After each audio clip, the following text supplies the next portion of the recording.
now I'd like to take a minute to answer a question that is not a question that you guys have been asking, but it's a question that I've been asking myself. Now that I built this, now that it's a final thing, now that I've actually put a lot of hours on it, I know this is a practical tool and it's worth investing time and money and effort into. Where do I go from here? That's my big question. Where do I take this from here? What do I do with this? I could streamline this process and I could make a bunch of them and I can start selling them.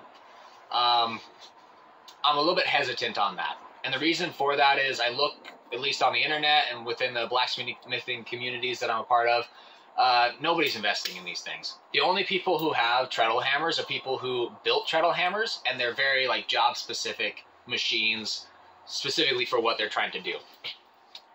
I would say that this is a very universal machine that many different blacksmiths would enjoy having in their shop.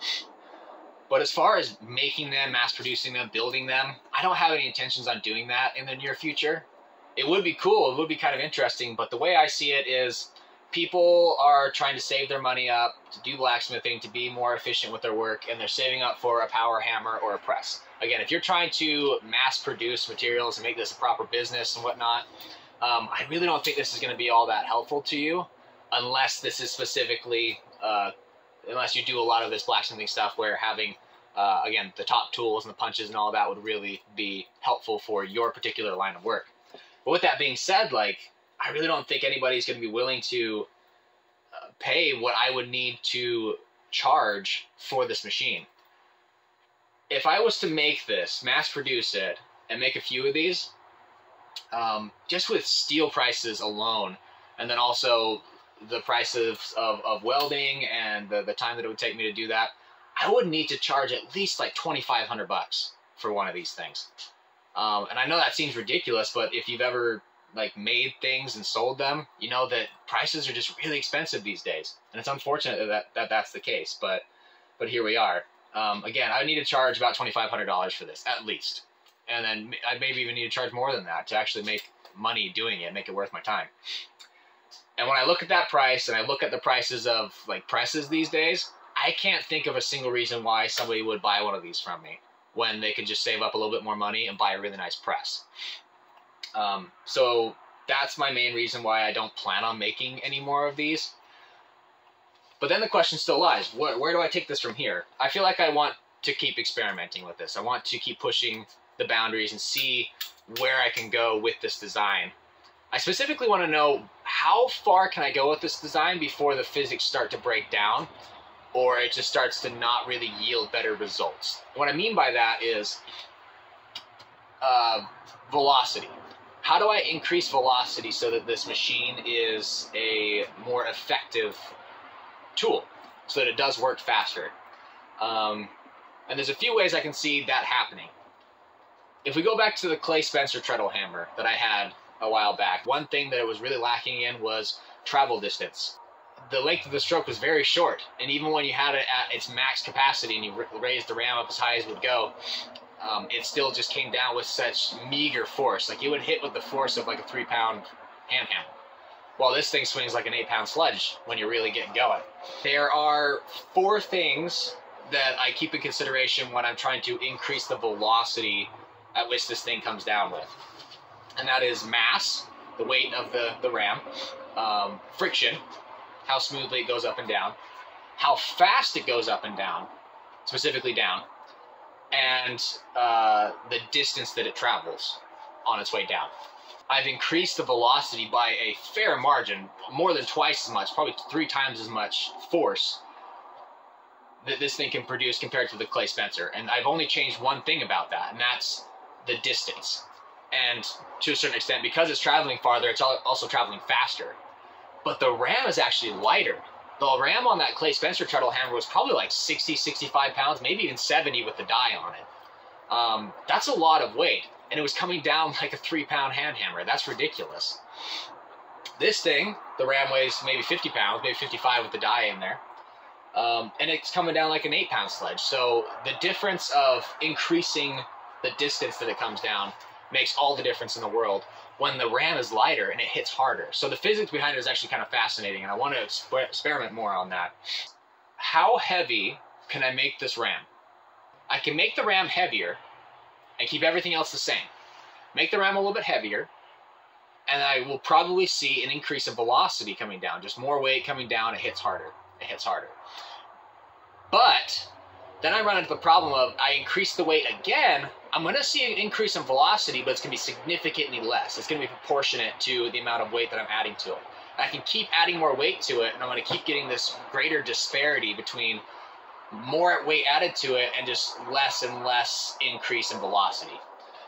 Because if I can't increase the other parts of that equation, distance and speed and reducing friction, then I'm only going to be seeing so much of an increase. And I'm going to start running into the same problem that I had with the clay Spencer hammer. It can only hit so hard because it's not traveling far enough. With that being said, that's one way of trying to increase that. I increase the weight on the ram, and then obviously, respectively, increase the weight of the anvil, and respectively increase the tension of the springs. And I can balance that out to the point where the springs are strong enough to bring up that weight, but not strong enough that I can overcome it, and then it's able to bring it down with some serious force. I will see an increase in velocity, but there's a certain point where it's not worth continuing, considering that this is still a foot-powered machine. If you have a power hammer, that's a different story, because you can keep increasing the weight because it's mechanically driven and brought up and down. But there's going to be a certain point that because this is a foot-powered machine, I'm not going to be seeing any more velocity just by adding more weight to it. In fact, it'll probably make the machine harder to operate.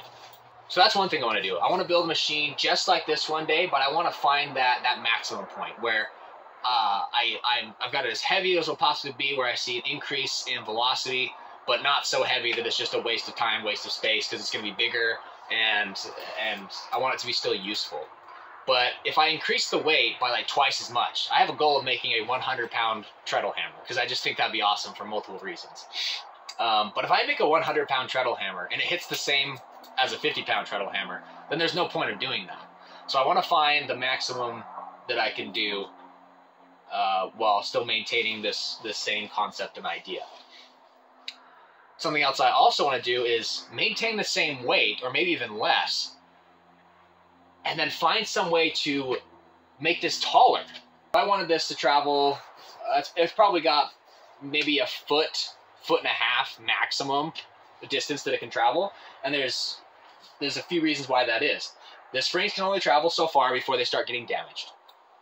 And the treadle can only travel so far because, again, it's foot powered, and there's only so much room for me to actually practically use that. If I could find a way to turn like 1 foot of difference on the treadle into 2 feet of difference in the traveling of the head, I feel like that would bring that down with so much force and so much speed that without increasing the weight of the ram, you would greatly increase the velocity. We would see a significant change similar to the change that we saw between the clay Spencer and my treadle hammer. So that's another thing that I want to look into, and I feel like I might be able to accomplish that down here somewhere with like pulleys and wheels and gear ratios, and trying to change that, maybe even like a worm drive. That'd be a little bit outside of my machining capabilities, but I feel like that'd be worth pursuing one day, because if I can make a foot-powered machine that hits with the force of a power hammer, that would be so cool. I would love that. I would love the whole process. And I would love to share that with you. So if you're interested in seeing me experiment more with this idea and make it better, consider subscribing if you haven't already. And if you have subscribed, thank you so much. Again, if you would like to build this treadle hammer, or if you already have, please send pictures. I would love to see what you guys are doing. Love to kind of build that community around this idea and concept.